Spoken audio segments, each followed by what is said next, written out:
E isso para a inteligência pública é difícil, porque a inteligência pública era orgânica com a esquerda.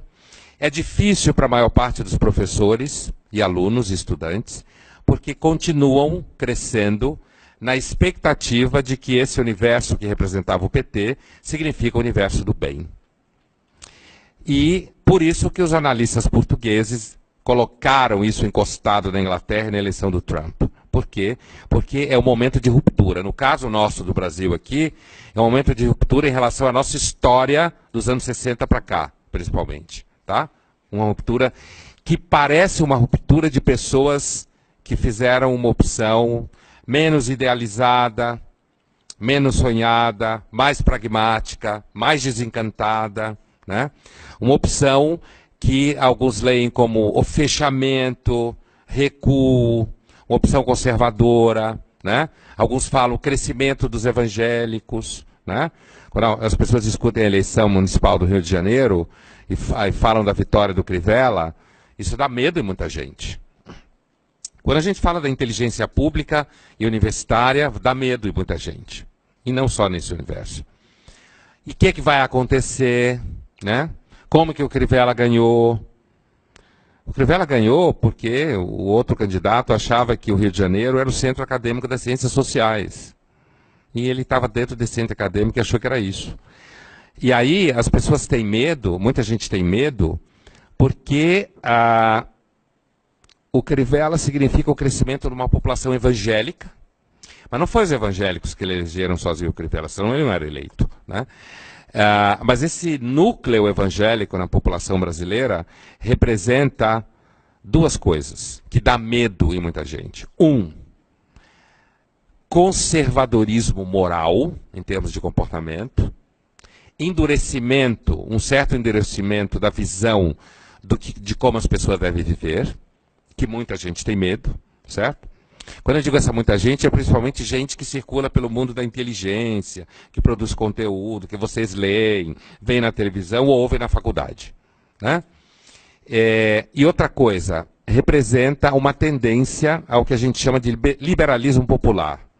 E os evangélicos, como os protestantes, tendem a acreditar que as pessoas não devem ganhar se elas não trabalharam por isso. Isso é a mentalidade de raiz protestante, né? Você ganha aquilo que você faz.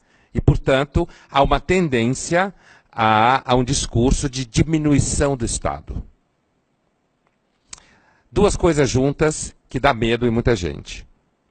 Conservadorismo moral, portanto, discurso centrado na família, discurso de redução de certas questões que têm a ver com comportamento, sexualidade, por exemplo, certo? E ao lado disso, um discurso do tipo assim: você trabalhou, você merece, você não trabalhou, não me enche o saco.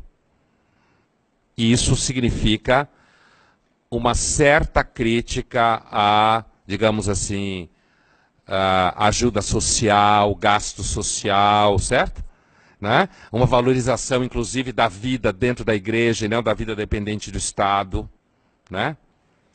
Então você pega gente que vem de classe social menos privilegiada, que às vezes trabalha como empregada doméstica, essa mulher entra na igreja, ela começa a fazer amizade, ela chora, consegue levar o marido dela, ele também chora, ele bebia, enchia a cara, batia nela. Aí ele para de bater nela, recebe Jesus no coração, o irmão arruma um emprego para ele, ele começa a trabalhar, ele já não gasta o dinheiro dela só, os dois começam a ter dinheiro em casa, um dia volta a transar, coisa que não fazia muito tempo, Jesus ajuda inclusive a isso, ao contrário do que se pensa, certo? Volta a transar, e aí os filhos ficam alegres, porque a mãe está cantando em casa, o pai está feliz, né? Aí eles ganham o que fazer no final de semana, a igreja propicia sociabilidade, ganha cidadania dentro da igreja, né? Eles tomam decisões, pagam dízimo, mas os ricos pagam terapia, 300, 400 reais a hora para o terapeuta falar, né? Então, assim, e cresce.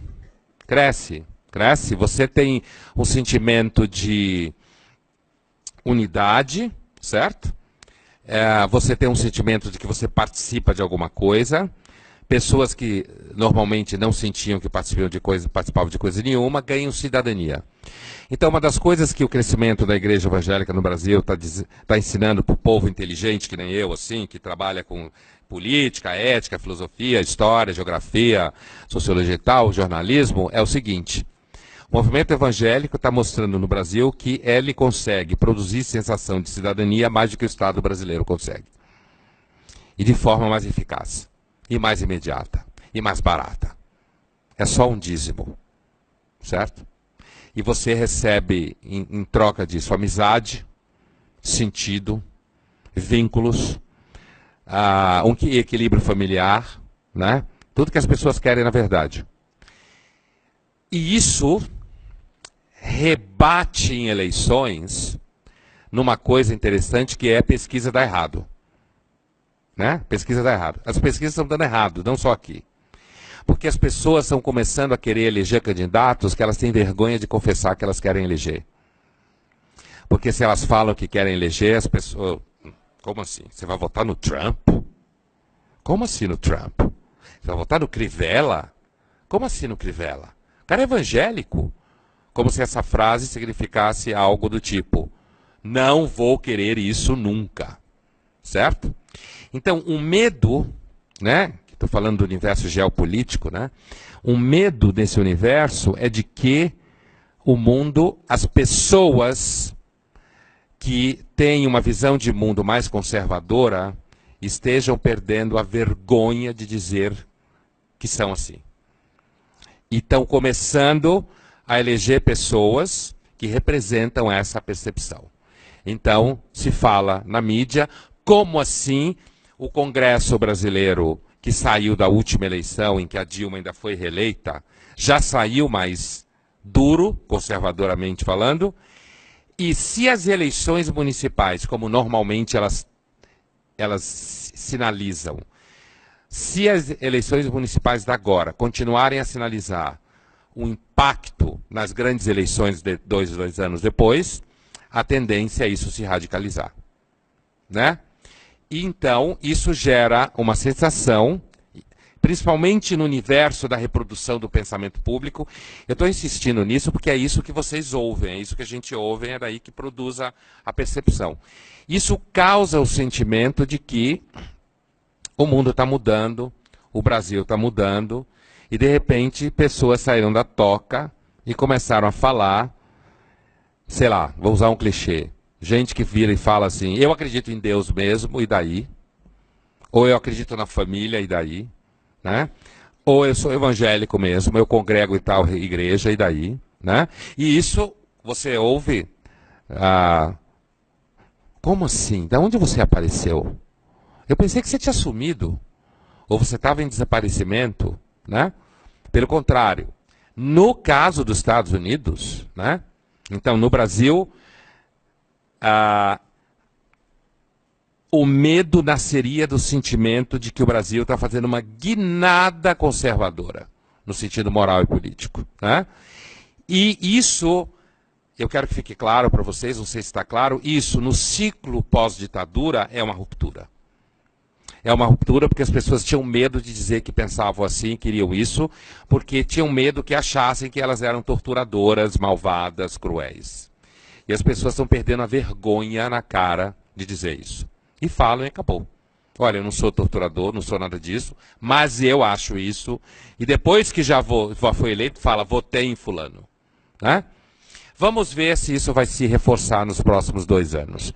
Mas o que a gente está vendo nesse momento é essa tendência. Isso está deixando as pessoas que se acham mais inteligentes em pânico. A universidade está em pânico, a maior parte dos jornalistas está em pânico.